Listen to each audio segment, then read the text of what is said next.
Episode 47, Chapter 44.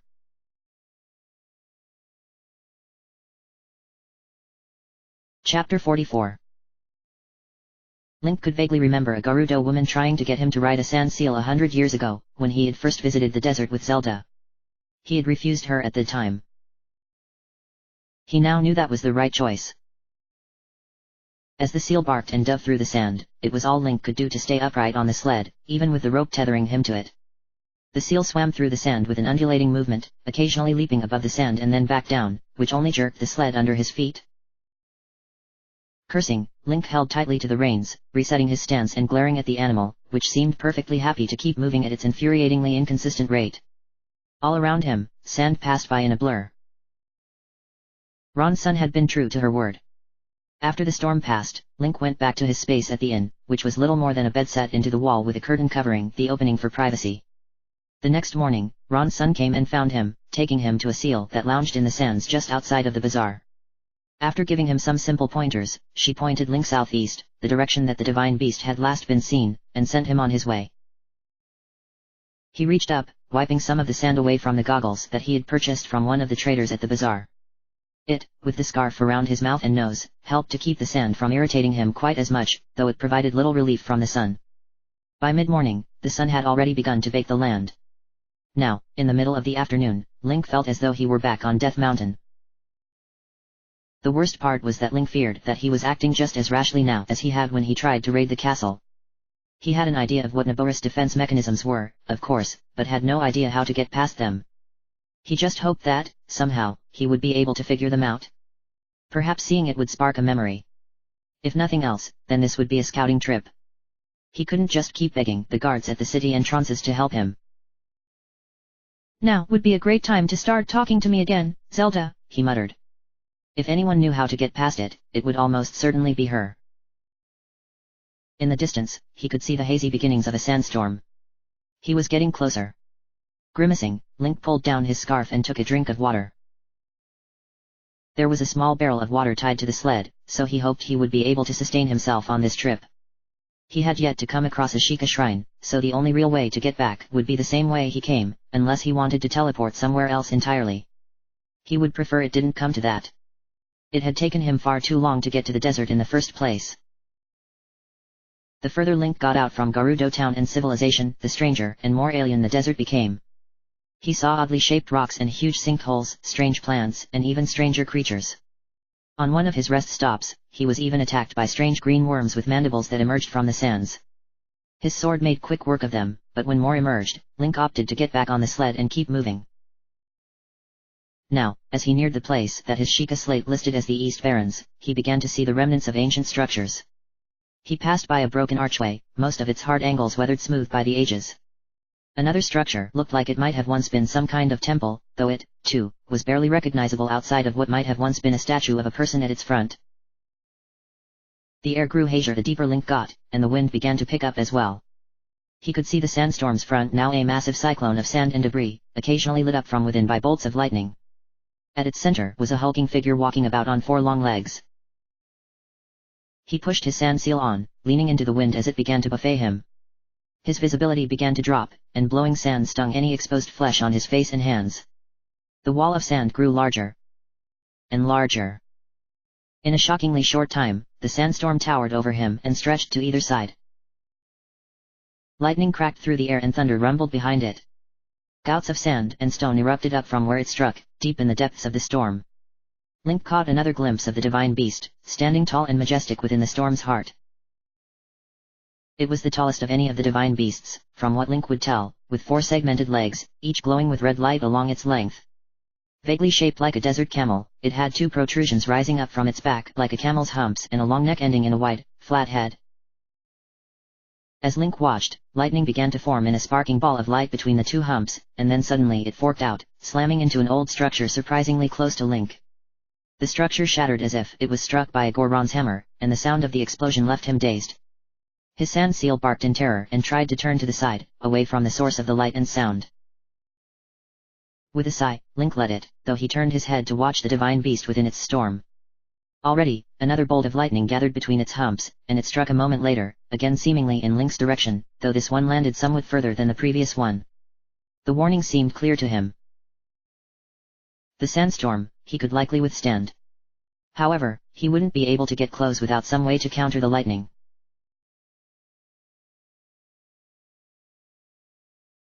Back so soon? Ron's son asked him as Link walked up to her stand on the outskirts of the bazaar. He gave her a tired smile.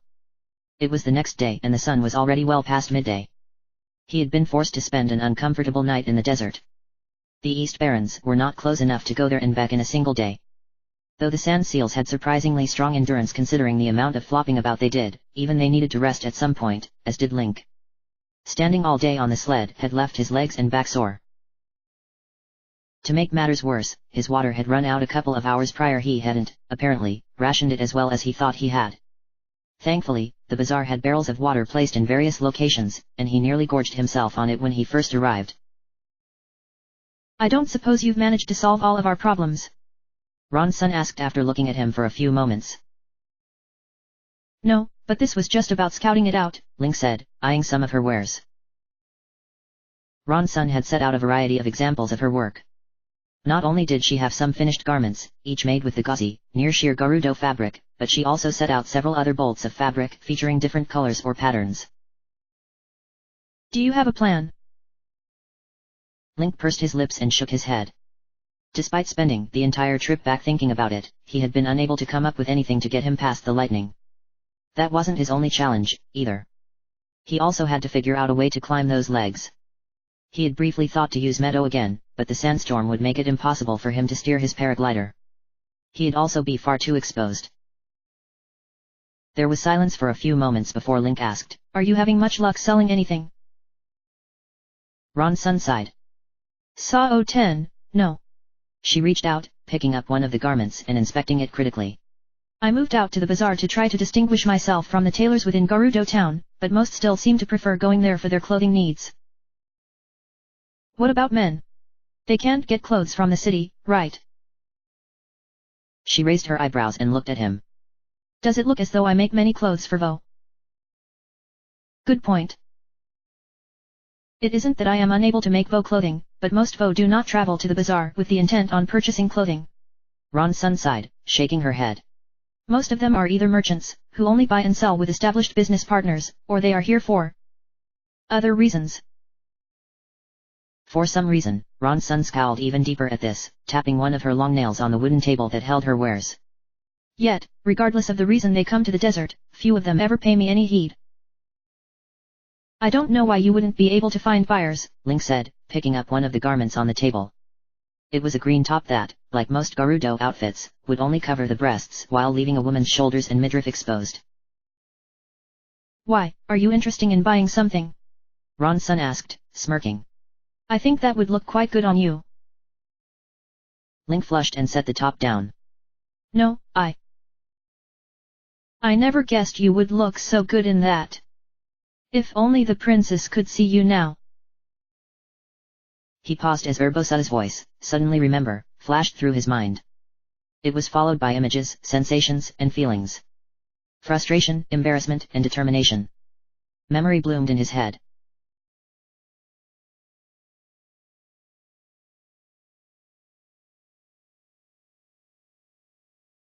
Link stood outside of one of the side entrances to Gerudo town, leaning against the wall.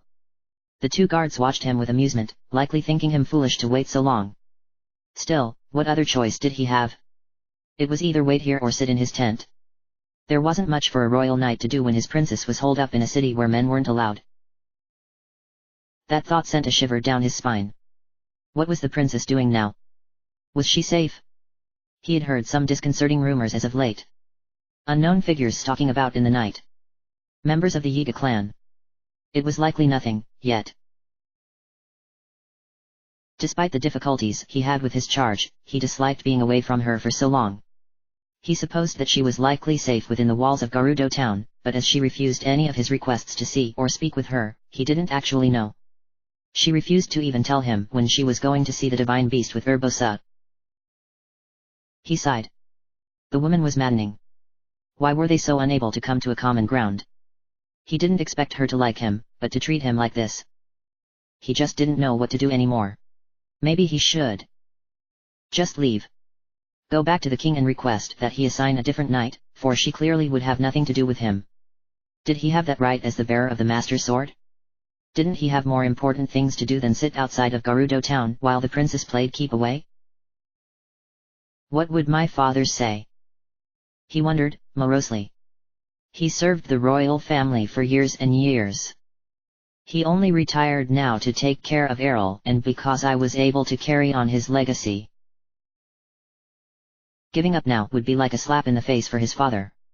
Yet what was he supposed to do? How much longer could he really keep up like this? She had told him to stop following her, could he just obey? The guards near the entrance to the city gasped and stood up straighter as a tall figure emerged. Urbosa, wearing her golden crown and champion's garment, which had been made into a skirt, stepped out, looking around and spotting Link. She smirked and walked over to him. Savsaba, Link. Still causing my guards trouble, I see. Link flushed. He wasn't causing trouble. He had just asked them to inform Urbosa that he would like a meeting. And then refused to leave until one of them at least delivered the message. It had only taken a couple hours. He was quite used to waiting around for hours. Urbosa considered him for a few moments and then raised an eyebrow. Well? You asked me to meet you. What can I do for you? Link glanced towards the guards, who were listening keenly while trying not to look like they were. He glanced at Urbosa, wondering how much he could ask of the woman. They were, in a strange way, equals as champions. However, she was also a leader of her people, equal in rank to someone like the king of the Zora. Could we speak in private? Urbosa considered and then glanced back towards her guards. Inside. Lady Urbosa, the entrance, one of them started. I think I'm more than capable of preventing a foe from entering the city. Remain close by, and I'll get you after my conference is finished. For a moment, the two Gerudo hesitated and then they both saluted Urbosa before disappearing into the city. I thought that we would just walk further away, Link said. It's good to keep them on their toes from time to time, Urbosa said, smirking at him. She walked over to the wall, leaning against it and crossed her arms over her chest. Now, what is it? Link stared at her for a moment, wondering how to put this. It was embarrassing to even bring it up with her, yet. Can you make an exception and allow me into the city? She stared at him for several moments in silence and then shook her head. Of course not. No foe are allowed within Gerudo town's walls. His face flushed in irritation. Then how am I supposed to keep the princess safe? Urbosa tilted her head. You must know that the princess is quite safe within my walls. My guards are the best that the Gerudo can offer, not to mention that I am often with her myself. It's not. Link reached up, rubbing his forehead. The king gave this task to me. I know she isn't pleased with it, but I am still her knight. Yet, since arriving her, she has refused to even tell me when she is leaving the city walls. Ah. Yes, I had wondered why you have not accompanied us on our research trips to Naboris. Urbosa pursed her lips. Actually, she assured me that the two of you were in agreement that your presence was unnecessary during them. Link's heart sank. I would be more comfortable if I could, at least, make sure she was safe with my own eyes. Is that genuine concern I hear in your voice? Urbosa gave him a small smile. From the way she speaks, one would assume you do not care at all. He flushed deeply. It's my duty to keep her safe. I made an oath. Spoken like a knight in the truest of senses. Urbosa reached up, twirling one of her long red locks in a finger, thinking. I could probably help make sure you know where we're going to be and when we leave. She would be very angry at me for doing so, but I am no stranger to the wrath of teenage girls. That would be great. Link felt a small bit of relief. It was something. She continued to watch him, her eyes seemingly taking in his appearance from head to toe. Link shifted his weight uncomfortably. Why was she looking at him like that? Tell me. Urbosa pushed off from the wall, taking a step closer to him. She was still looking at him with narrowed-eyed. She tapped her lip thoughtfully. How much body hair do you have? What? He took a step back from her, alarmed. She lifted her angular face to the sky, laughing throatily. Oh, just answer the question. So shy. Do you have a great deal of chest hair? Link looked at her, feeling utterly bewildered by the line of questioning. No. I don't. Then I have another idea. Urbosa had a very mischievous glint in her green eyes. I think there may be a way we can get you into the city while still maintaining the rule forbidding vote. Link looked at her, feeling suddenly anxious. He wasn't sure that he liked where this was going at all.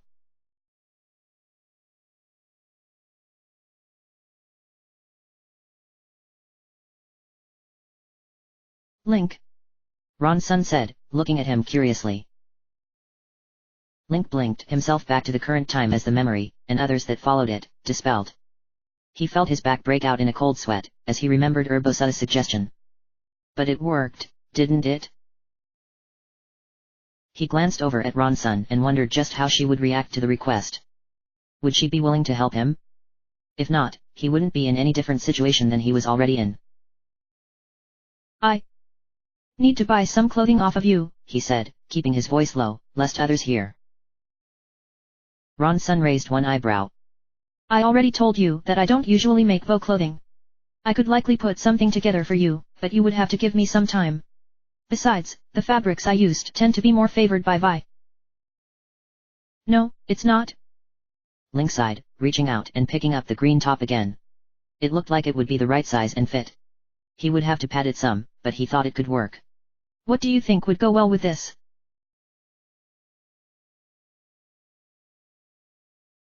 Link would assume that this could be counted among the worst ideas he had ever had if not for the fact that it wasn't even his idea to begin with. As he looked at his own appearance in Ron-sun's small mirror, however, he had to admit that he thought the illusion might actually work.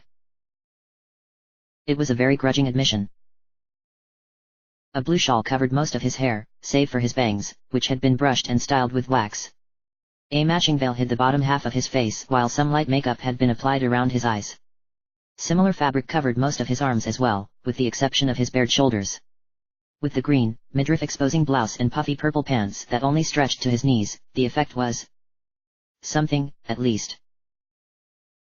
Ron-sun walked a slow circle around him, tapping her chin thoughtfully. Then she walked over to a small chest of drawers, removing a few items of jewelry, bangles and cuffs. She walked back over to him and placed the jewelry over his neck and arms before stepping back. Finally, she smirked. You make a very cute Vi. Link felt his face grow red, and she laughed. Even more so when you blush. This is just, Link began. You need to do something about your voice, though. It is already higher in pitch than most vo I know, true, but a little higher would help. Link snapped his mouth shut, glaring at her. He wondered if this was more or less humiliating now than it had been 100 years ago. Likely around the same. Then again, Urbosa had been the one to do this last time. I'm doing this to save Hyrule, he told himself. He had told himself that repeatedly. It is a good thing you are so slender. I don't think some of the other vo I've seen would be able to make this work. Ron-sun walked back around him, pausing as she looked at him from behind. If it weren't for the scars, I might have even doubted your proficiency as a warrior. He had worried about the scars at first, but she assured him that they would not be a cause for concern. The Gerudo were a race full of warriors, and they were not unfamiliar or bothered by scarred flesh. Still, though, Link thought that it must be abnormal to see a Hylian woman with so many scars. Now, say something, she said, stepping back and crossing her arms. Link cleared his throat, looking back at her. Finally, he sighed and said in a high-pitched falsetto, How is this? No. That was painful. How about now? Do your Hylian Vi really sound like that? She asked, eyebrows raised. Link hesitated, thinking. Finally, he tried again, this time adopting more of a softer tone that wasn't as high-pitched. He even attempted to add a bit of Zelda's refined accent into it. Ron-sun nodded. Better. Though. It would still probably be better if you didn't talk much. Link relaxed some and turned to face her. He reached up and pulled the veil down. Why are you helping me with this? If this is traced back to you somehow. She shrugged. It is not so uncommon for a Vi to try to sneak a vo into the city. This is somewhat different, true, but the punishments for such things are rarely severe. The teasing is usually enough to ensure someone doesn't try it again. But why risk it for me? We only met yesterday. Because, if you are telling the truth, then now is not the time to worry about ancient tradition. If Lady Riju knows a way to get you onto the divine beast, then it will be for the best. She paused, considering. However, please do not tell anyone else about this. If this gets out, then other Vo will likely start coming to me for Viatire. This is not the kind of attention I am looking for from Vo. Link smiled. Well, thanks. Hopefully this works. He reached down and picked up the master sword, which has likewise been disguised. He had been able to pick up a worn leather sheath from the market and wrap the hilt and crossguard in cloth. It wasn't much of a disguise, the master sword's hilt had a fairly distinctive shape that was difficult to hide, but Link didn't dare let the sword out of his sight. Oh, I think it will, Ron's son said, still smirking. She was enjoying this far too much. Link gave her a flat look and then replaced his veil. He strapped on a small pack at his waist, where he hid the Sheikah slate, that would be a dead giveaway of his identity if it was seen, and then exited her house. The day had grown late, but the sun was still visible over distant sands to the west. Some of the shop owners had already begun to pack up their wares, though others still remained open, despite the lax shoppers. A few new people appeared to have arrived, a number of men that had set up a large tent near the water, rather than staying in the inn. One of them eyed Link as he passed, though it was not with suspicion, as Link first worried. No, he had a much more interested expression. Grimacing beneath his veil, Link forced himself to walk faster, the thin slippers on his feet kicking up a great deal of sand as he did so. He made his way to the sand seal that he had ridden earlier, hooking it up to the sled. A few minutes later, he was on his way back towards Gerudo town.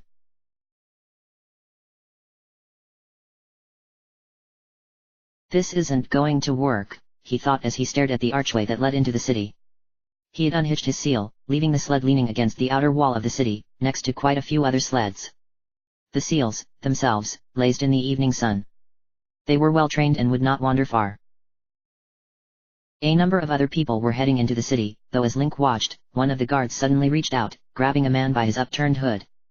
He had, apparently, been trying to sneak in with the small crowd entering now. Novo! She threw him to the sand, and her companion chuckled. Swallowing his fear, Link adjusted his blouse and glanced down to ensure the padding wasn't showing. Satisfied that his costume was in order, he got in line to enter. As he approached, one of the women at the entrance glanced at him appraisingly and then looked away. Feeling a sudden rush of relief, he continued past the guards. Wait. Link froze, stiffening. He glanced over his shoulder to see one of the guards approaching, casually holding her spear against her shoulder. She looked Link up and down before meeting his eyes. Where did you get that outfit? I like the coloring. Oh. Link quickly tried to mask his voice, raising his pitch higher than it likely needed to be. Down in the market bazaar. Who sold it to you? Link swallowed. Ron's son had asked that she not be tied to this endeavor, but... well, he knew from previous experience that he really was a terrible liar. Ron's son. Maybe I'll go down there after I get off work and see her. The guard looked thoughtful for a moment, and then she focused on Link again. Is this your first time in the city? Yes, Link said, trying to remain calm. Good. It's always good to see new Vi. There is an inn right over there. She pointed to a building with a sign depicting a crescent moon over its door. And some very good restaurants down that side street there. I recommend the meat skewers. Oh, thanks. I'll try them. The Gerudo woman smiled at Link and nodded before turning back to resume her post at the entrance. And, with that, Link was in. He followed the flow of the crowd as it exited onto the city's main avenue. Shops lined the wide street, which was paved with brick on the sides, while the center, which was raised up a few inches, had decorative tile and gemstones that shone in the sunlight. Palm trees and shallow pools of clear water lined the central walkway, and Link saw that benches had been set up for people to sit and rest underneath the shade of the trees. Gerudo town was a place of color and beauty. As he made his way down the street, Link saw street vendors selling various foods, stores that sold elaborate gold and silver jewelry with majestic gemstones, tailors that sold colorful clothing not unlike his own, cobblers that sold various styles of shoes, and a dozen other types of shops. Most of the buildings were made of the same sandstone as the exterior wall, but they were adorned with colorful signs and gemstones to set them apart. Doorways and windows were lined with a rainbow of colors, and elaborately woven rugs covered the floors inside the buildings. At several places along the interior wall, the aqueduct that ran along the city walls made small waterfalls that fell into some kind of drainage system that ran underneath the ground, likely filling the pools of water along the central walkway. Link couldn't remember ever seeing so many people in one place, even in his vague memories of Gerudo Town. While the other cities he visited could occasionally get crowded, Gerudo Town was a melting pot of people. Gerudo women of all shapes, sizes, and skin tones, from the very old to the very young, milled about, each of them bearing red hair of various shades. They were joined, however, by women of other races. Link saw many Hylians like him, but he also saw a great number of Rito in the crowds. He also thought that he saw some Sheikah mixed in, though it was difficult to tell. Oddly, he even saw a Goron. How did he get in? Link wondered, frowning as he watched the apparently male Goron interacting with one of the street vendors selling jewelry. Have I ever even seen a female Goron? A peal of raucous laughter drew his attention away from the Goron, and he turned to see several Gerudo women lounging on a couch in front of a restaurant, colorful drinks in hand. They appeared to have just finished a meal. Link continued on, feeling distinctly out of place. The city had a strangely boisterous air to it that he didn't think had anything to do with its all-women policy. The Zora, Rito, and Gorons had all, in some form, shown anxiety over their divine beast's disruptions. The Rito had remained huddled in their homes and refused to fly, the Zora had become increasingly militant and distrusting of outsiders, and the Gorons had mostly retreated underground into their mountains. The Gerudo, it would seem, were perfectly content to act as though nothing at all was wrong. If you want to know the best place to get drinks, look nowhere else other than the noble canteen. One of the Gerudo stood by a branching street, grinning and waving at some of the foreigners in the town. Link could see the bar in question behind her, which was up on the second floor of a building. One of the walls was open, revealing a number of couches and women within. Little Hylian, would you like to feel younger and more alive than you ever have before? The voice caused Link to look around, spotting another Gerudo woman looking right at him. She grinned broadly when they made eye contact. Come to Hotel Oasis. Enjoy our spa treatment. I shall give you a special rate. Oh, no, thank you, Link said and then quickly hurried away. Somehow, he didn't think his disguise would hold up under a spa treatment. The city was large, and its side streets were like a maze, each with its own alleys and shadowy corners. Thankfully, however, the main street formed a straight line through the center of town, right to the foot of the palace. Link made his way in that direction, hoping to avoid any more contact with the Gerudo women. As he ventured deeper into the city, he found that the buildings grew more elaborate and decorative. There were fewer street vendors and shops, but more of what appeared to be homes, some that had been painted with various colors. There was less bustle here, though quite a few people still walked on the roads. Few of them were foreign, however, and Link felt some of the Gerudo's eyes on him as he made his way down the street. None of them stopped him. He reached the palace after the sun had dipped below the buildings and walls surrounding him. Lanterns had been lit along the street and in front of most of the buildings. As he stepped up to the palace, Link saw one woman use a long pole with a flaming tip to light a lantern on the exterior wall of the palace. Steps led up to the palace entrance, an open doorway lined with colorful mosaic of tile and the symbol of the Gerudo placed above it, and a pair of Gerudo stood on either side of the entrance, spears held at the ready. Link hesitated, his eyes drawing up to the upper floor, where he had landed earlier. He could just make out the chief's doorway over the lip of the staircase. Steeling himself, Link looked up at the guards and began up the stairs. He raised a hand and, in his best Vi voice, said, "Saviata." The two Gerudo looked at each other and began to snicker. Link faltered, hand lowering. Had he said it wrong? The correct greeting is Sav Saba, one of the guards finally said. Her eyes crinkled above her veil with mirth. Unless where you come from, this would still be considered mourning. Oh, Link said, cursing himself. Well. Sav Saba. Sav Saba, Hylian, the other guard said.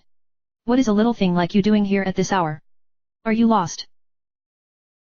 Oh, no, Actually, I wanted to know if I could meet the chieftain.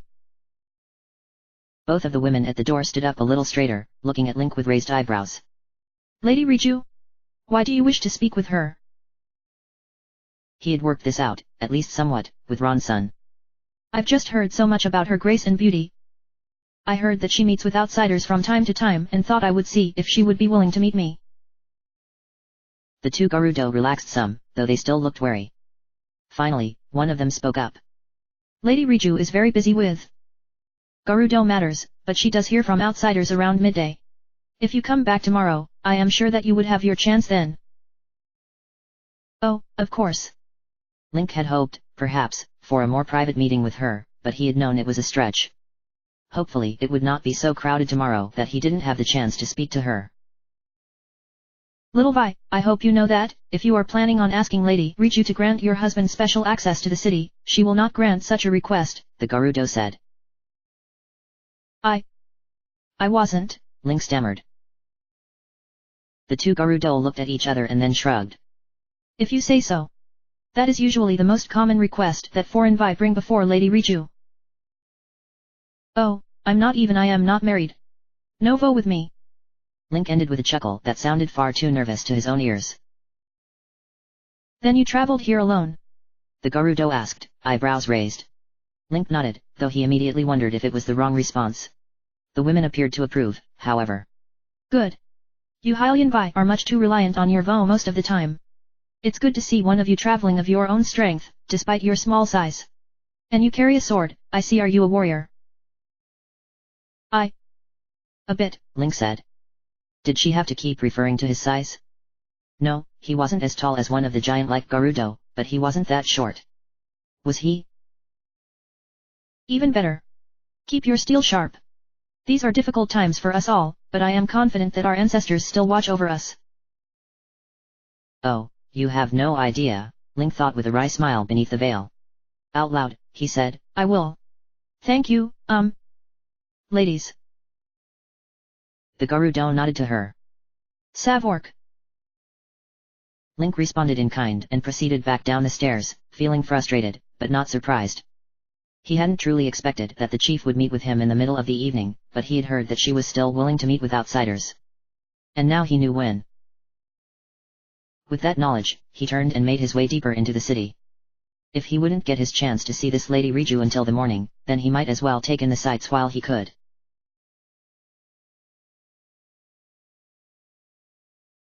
He became aware of the pair of women tailing him some time later.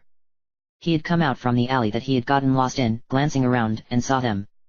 For a moment, the pair of women, who could have been either Sheikah or Hylian, looked surprised, though they quickly entered a jewelry shop. Link almost didn't even think anything of it, were it not for the fact that he caught sight of them leaving the shop and following after him after he passed by. They were vaguely familiar, and he thought that he might have seen them at the entrance to the city. Someone had likely found him out, or worse. They weren't Gerudo guards, so he doubted it was due to his deception upon entering the city. The alternative, however, was even less desirable. It's not as though my entrance to the desert was exactly subtle, he thought as he turned down another side street. Link turned into a jewelry shop, stepping up to a pedestal that housed a beautiful sapphire circlet. It was actually very much like the one he had seen Zelda wear in his memories. The Gerudo shopkeeper smiled and walked over to him, but Link ignored her, watching the open doorway out of the corner of his eye. As expected, the pair of women stepped into view a moment later, though they did not head for the jewelry shop. Instead, they went to the opposite side of the street, stepping into another shop there. Link waited for a few heartbeats before looking up at the shop owner and giving her a polite nod and a whispered, Savork. He went back outside and moved down the street in the direction he had come. As he turned down another street, he caught sight of his pursuers. That confirms it, he thought, pursing his lips. The women did not look particularly dangerous, but he knew all too well that looks could be deceiving among the Yiga. He continued to make his way deeper into the city, eventually coming out onto a large courtyard of sorts. Surprisingly, it was packed full of tents and a large number of Gerudo women and children. These did not wear the colorful clothing that the others wore, however, opting instead for more functional garments made from wool and other materials. Refugees from the Divine Beast. Link didn't spend a lot of time dwelling on this, however, he had hoped to find a deserted section of the city, and hurried down another street. His pursuers continued to follow him, no longer doing much to pretend they weren't. They knew that he had found them out. Link turned down another street and then down an alley. This alley was dark and ended in a dead end some ways down. There was a noticeable pile of refuse at the end, including a large number of melon rinds, for some reason. Water trickled down the wall, originating from a crack along its upper lip that allowed water from the aqueduct to escape. He glanced quickly around but found only a door locked from the outside. No light shone out from underneath it, and he hoped that it was deserted. Satisfied that he was properly alone, he turned around to face the mouth of the alley and waited. One of the women appeared a minute later, silhouetted by the moon. She stood at the alley's entrance, looking in at him. He couldn't see her face, but he thought she was smiling. For a few moments, they stared at each other, and then she reached into the pack at her waist, pulling out something round and concave. She placed it on her face. Yiga, Link said, not bothering to disguise his voice. She said nothing, but just stood in the alley, watching him. Waiting. A loud crack resounded through the alley, and white light burst in front of him, blinding him. He jumped back just as the other assassin appeared, swinging one of her curved sickles at Link's head and narrowly missing their target. He swore and continued to back away, his vision still impaired by the white afterimage left behind by the Yiga's flash bomb. He caught sight of movement out of the corner of his eye and ducked, thrusting a fist out. He caught the assassin in the stomach and heard her grunt. Still mostly blind, he swept out with his foot and tripped her. Before he could follow through, however, he heard the other assassin running towards him. Link rolled to the side, blinking rapidly as he stood and retreated. His vision was clearing, though the afterimage still remained in the center. The alley seemed too dark, and the assassins seemed to move too quickly. He reached back, pulling the master sword free of its leather sheath. He discarded the wrappings on its hilt and held it at the ready. Both of the Yiga attacked. Link parried the first attack, which came high, and reached out, grabbing the wrist of the second one, yanking forward and throwing her off balance.